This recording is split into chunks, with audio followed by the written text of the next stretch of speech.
Salut YouTube, comment ça va? Nouvelle vidéo qui commence aujourd'hui ici en Turquie, à Izmir. Et je suis dans un endroit, un de mes endroits préférés ici à Izmir, qui est le Atmosphère Café. Alors c'est une espèce de grand hangar, de grande usine, qui a été complètement réaménagé en espèce de lieu un peu cool. Et en fait, ce qu'on fait, c'est que quand on vient ici, on s'installe à une des tables à l'intérieur, on scanne avec un QR code et ensuite on a le choix de différents types de cuisine. Donc on peut manger des cuisines du monde, des pâtes, des burgers et aussi de la cuisine japonaise que j'aime beaucoup.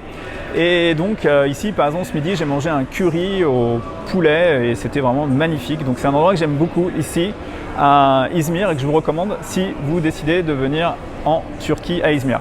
Voilà, mais je voulais vous faire une petite vidéo mise au point dans laquelle je vais vous parler un petit peu de mes dernières aventures parce qu'il y a eu quand même pas mal de trucs et d'événements et j'ai pas eu l'occasion de vous en parler beaucoup sur la chaîne, donc c'est l'occasion aujourd'hui dans cette petite vidéo où je vous parle face à face. Donc si vous avez regardé les dernières vidéos que j'ai faites, c'était en Ukraine, à Kiev, et j'ai été donc à visiter la ville de Kiev, mais j'ai été aussi à Tchernobyl faire une exploration que je voulais faire depuis vraiment très longtemps. Et je me suis régalé, j'ai adoré mon expérience de Tchernobyl. Alors, il y a eu quelques controverses sur la chaîne, on me disait que c'était un peu triste d'aller dans un endroit comme ça qui a été abandonné du jour au lendemain. Et c'est vrai que je comprends un petit peu l'idée, mais d'un autre côté, je pense que c'est important d'aller voir ce type d'endroit pour comprendre un petit peu ce qui s'est passé et pour éviter de reproduire ce genre d'erreur dans le futur. C'est un petit peu comme le tourisme à Auschwitz en fait. On ne va pas à Auschwitz par plaisir, on ne va pas à Auschwitz parce que c'est beau, on va à Auschwitz parce que c'est important qu'on se souvienne de ce qui s'est passé là-bas. Voilà. Donc je vous ai fait une série de vidéos, j'ai beaucoup bossé d'ailleurs sur la chaîne en faisant du montage, là, beaucoup de montage vidéo. J'ai essayé de vous faire les meilleures vidéos possibles. Je vous renvoie vers le lien ici si vous voulez aller voir les vidéos de Tchernobyl. Mais en tout cas, ça a été vraiment une belle expérience.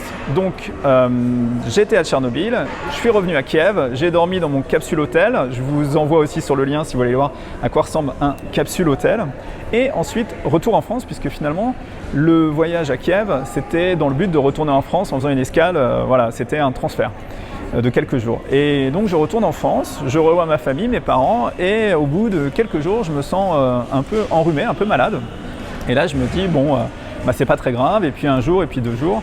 Puis finalement, au bout de 2 jours, je commence le matin à me réveiller, à mettre un peu de parfum, et je sens pas mon parfum. Et là, je me dis, il y a quelque chose de bizarre. Et donc, je pense forcément au Covid, et je commence à m'inquiéter. Donc, je fais le test Covid, et le lendemain, je reçois test positif, Covid, variant Delta, donc le pire. Et là, je commence à m'inquiéter pour plusieurs raisons. Alors la première, c'est que déjà, mes parents, ils ont plus de 70 ans, donc je me dis, aïe, est-ce que je ne vais pas risquer de les contaminer? Sachant que bon, ils sont vaccinés, je suis vacciné, mais quand même, on a toujours un petit peu l'inquiétude. Et puis, j'avais mon billet d'avion une semaine après. Donc c'est là où ça commence à devenir compliqué parce que je sais que 1, le risque de contaminer les parents et 2, le problème de ne pas pouvoir prendre l'avion et de perdre son billet d'avion qui coûte assez cher pour retourner en Turquie. Qu'est-ce que je fais? Je mets un masque, je m'isole dans ma chambre, je sors pas beaucoup, je mange très loin de mes parents le soir et c'est compliqué quoi. Alors bon, dans cette vidéo, je voudrais vous parler un petit peu de l'expérience que j'ai eue globale du Covid puisque finalement étant vacciné, j'ai pas eu trop de symptômes. Mais bon, j'ai quand même perdu l'odorat. Alors ça m'a duré 10 jours l'odorat. Et bon, j'ai été fatigué, j'éternuais, je toussais un petit peu, mais pas hyper grave quand même. Voilà, c'est pas ce que j'aurais pu attendre d'un Covid sans vaccin. Donc le fait d'être vacciné, c'est sûr que ça m'a énormément protégé. Maintenant, la question c'est comment j'ai chopé le Covid. Et je vais vous dire, c'est très simple. Quand j'étais en Ukraine, comme je suis vacciné, j'ai pas pris beaucoup de précautions. Alors ça va je portais pas trop mon masque. Donc quand j'ai fait la visite de Tchernobyl, on nous demandait dans le bus, allez le masque. Et puis finalement, je le mettais, mais je le mettais en dessous du nez. Enfin voilà. Ensuite, il y a eu le fait que je suis sorti dans des bars, dans des clubs à Kiev. Donc ça, c'était aussi vraiment pas raisonnable.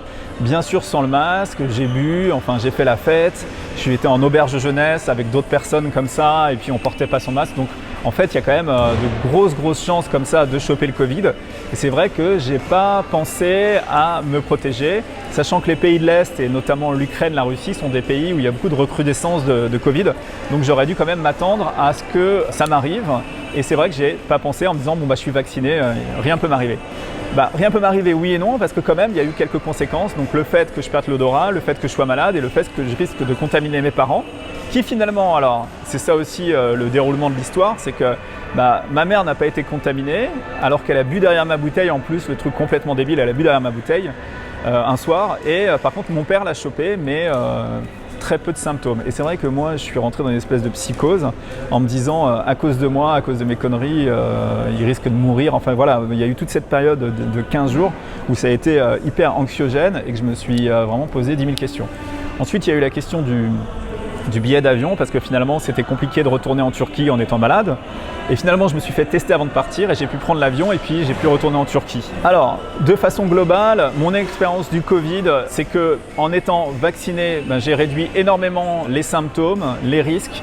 Le fait que mes parents soient vaccinés, ça les a protégés aussi, donc ça c'est vraiment on a une chance énorme en France d'avoir accès au vaccin et c'est aussi un petit peu l'objet de la vidéo, c'est de vous dire si vous n'êtes pas encore vacciné et si je ne m'étais pas fait vacciner, ça aurait pu avoir des conséquences vraiment dramatiques. Donc c'est quelque chose auquel vous devez penser, non seulement pour vous, mais aussi pour vos proches, parce que le fait que j'ai été contaminé du Covid en étant vacciné, les risques de transmettre le Covid ont été aussi limités. Donc ça, c'est quelque chose qu'il faut comprendre et envisager. C'est que c'est pour vous que vous le faites, mais vous le faites aussi pour les autres.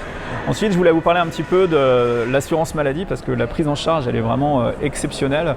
Les gens que j'ai eu au téléphone en appelant l'assurance maladie ont été adorables. Ils m'ont vraiment tout bien expliqué. Ils ont été hyper arrangeants.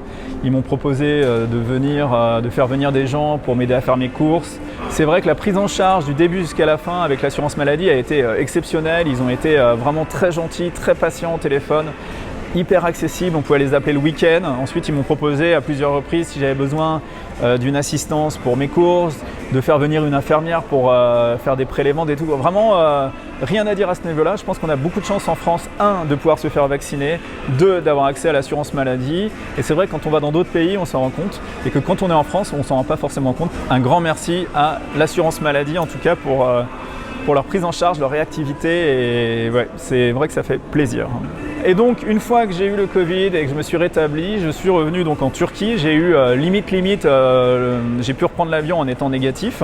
Et donc ce que je voulais vous dire maintenant, c'est quel va être un petit peu qu'est-ce que je vais faire ensuite sur la chaîne, qui d'ailleurs a atteint les 16 000 abonnés. Donc un grand merci à tous ceux qui sont abonnés. Si vous suivez mes aventures, ça me fait vraiment plaisir. Dans la suite de mes aventures ici en Turquie, ça va être d'aller à Bodrum. Ça fait hyper longtemps que je vais aller à Bodrum. J'en ai entendu que du bien. Bon, on dit souvent que c'est assez touristique, c'est un petit peu l'inconvénient, mais moi ça me dérange pas trop parce que j'aime bien les endroits touristiques de toutes les façons. Et donc je vais partir à Bodrum et je vais faire un nouveau format de vidéo qui va être le walk and talk.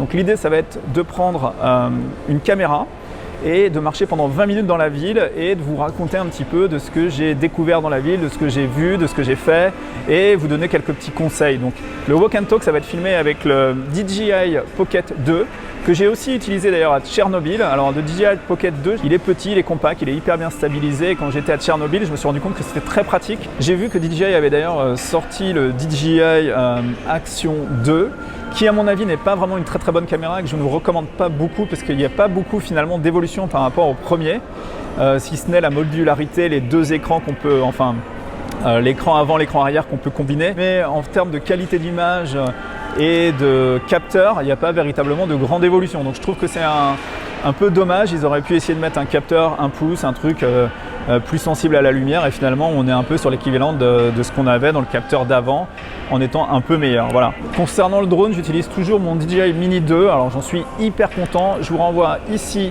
vers le lien si vous voulez voir le test. Très très bon petit drone pour le moment et au jour d'aujourd'hui il n'y a pas véritablement de successeur. Probablement que DJI va peut-être lancer un nouveau modèle là, dans les semaines prochaines. On attend de voir, mais le Mini 2 en termes d'encombrement, en termes de prix, en termes de qualité, en termes de tout, c'est vraiment celui que je recommande vivement. D'ailleurs, il a failli rester à Tchernobyl entre deux câbles électriques. Je vous remontre la vidéo, vous allez voir, je suis vraiment passé à côté. Voilà, ensuite dans les prochaines vidéos il y aura Istanbul, croisière sur le Bosphore, ça c'était prévu depuis longtemps et je suis très excité à l'idée de le faire. Encore une fois, moi les trucs un peu touristiques ça me dérange pas et vous allez voir, c'était vraiment un très bon moment. Pour les prochains voyages, alors il y a l'Égypte. L'Égypte c'est hyper compliqué parce que on n'est pas complètement libre de filmer ce qu'on veut filmer quand on va là-bas. Il y a pas mal de restrictions pour les voyageurs, les influenceurs, les journalistes. Et c'est vrai que c'est un truc qui me déplaît un petit peu. Dans les autres vidéos à venir, il va y avoir le test des AirTags. Et ça, les AirTags, j'ai eu l'occasion depuis quasiment un an de les tester en long, en large et en travers. Et je suis totalement fan. Et donc ça, je vous en parlerai dans la vidéo à venir sur les AirTags. Pensez à vous abonner, hein, c'est comme d'habitude. Et puis voilà, la vidéo va s'arrêter ici. Je vous rappelle aussi que si vous voulez participer un petit peu à la chaîne, j'ai mon Tipeee en dessous et si vous avez envie de m'offrir un café, n'hésitez pas, le Tipeee il est là pour ça. Et c'est vrai que la chaîne, il y a quand même beaucoup d'investissements en termes de matériel, en termes de dépenses de voyage et tout ça. Donc si vous voulez participer à votre façon avec 1 €, 5 €, 10 €, ça serait cool et ça me ferait vraiment plaisir. Donc je vous mets en lien le Tipeee. Voilà, la vidéo va s'arrêter ici dans le Atmosphere que vous voyez derrière. Moi, je vais aller manger mon plat japonais, mon curry de poulet. Et donc, si vous avez suivi la vidéo jusqu'au bout, merci beaucoup. Si vous êtes abonné à la chaîne et que vous suivez mes aventures depuis quelques temps, c'est cool. Et moi, je vous dis à très vite pour de nouvelles aventures sur la chaîne de Benji Around the World. Ciao! Bon voilà, et comme j'ai rempli le challenge d'enregistrer une vidéo dans un lieu public comme ça, je m'offre un petit dessert ici au Atmosphere. Regardez, gâteau à l'ananas, ça a l'air très bon. Allez, à une prochaine vidéo. Ciao!